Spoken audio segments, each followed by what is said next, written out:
ಮೊದಲು ನೀನು ರೂಮ್ ಸೇರ್ಕೊ ಬಾ.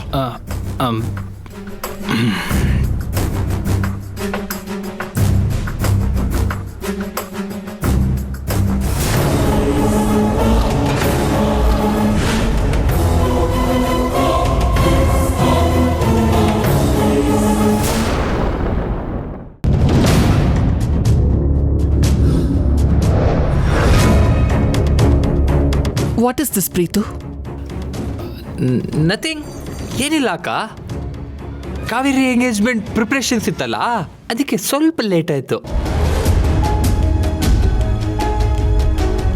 ಓ, ಇದು ಎಂಗೇಜ್ಮೆಂಟ್ ಪ್ರಿಪ್ರೇಷನ್ಸಾ? ಮೈ ಮೇಲೆ ಜ್ಞಾನ ಇಲ್ಲದೆ ಕಂಠ ಪೂರ್ತಿ ಕುಡ್ದು ಯಾರ್ದೋ ಜೊತೆ ಬೀದಿ ಬೀದಿ ಸುತ್ತೋದು ಇದೇನಾ?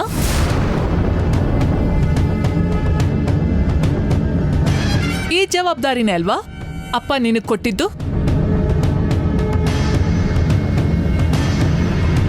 Ant you ashamed of your act? ಅಕ್ಕ, ಅದು ಏ, ಜಸ್ಟ್ ಶಟ್ ಅಪ್, ಓಕೆ? ಅಪ್ಪ ಮಲ್ಗಿದ್ದಾರೆ, ಸುಮ್ಮನೆ ಕೂಗಿ ನ್ಯೂಸೆನ್ಸ್ ಕ್ರಿಯೇಟ್ ಮಾಡಬೇಡ. ಅವ್ರು ಏನಾದ್ರೂ ನಿನ್ನ ಈ ಅವತಾರದಲ್ಲಿ ನೋಡಿದ್ರು ಅಂದ್ರೆ ಅವ್ರ ಎದೆ ಓಡ್ತಾ ಹೋಗುತ್ತೆ.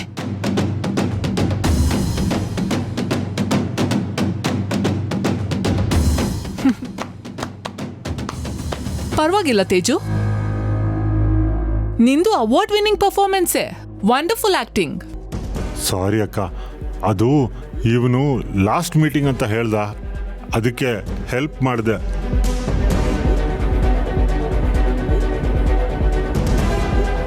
ಅವನು ಹೇಳ್ತಾನೆ, ನೀನ್ ಅದನ್ನ ಕೇಳ್ದೆ ಅಲ್ವಾ?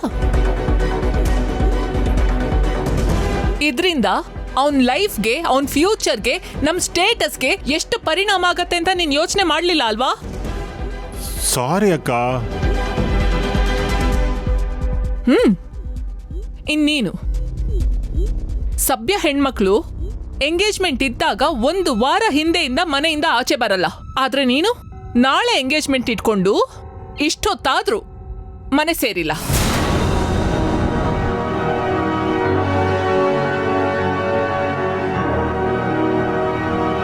ನೋಡ್ದವ್ರು ಏನಂತಾರೆ ಅನ್ನೋ ಪ್ರಜ್ಞೆ ನಿನಗಿದ್ಯಾ? ಮನೆಯಲ್ಲಿ ಹೇಳೋರು ಕೇಳೋರು ಇದ್ರೆ ತಾನೇ ಅಂತ ಜನ ಮಾತಾಡಲ್ವಾ?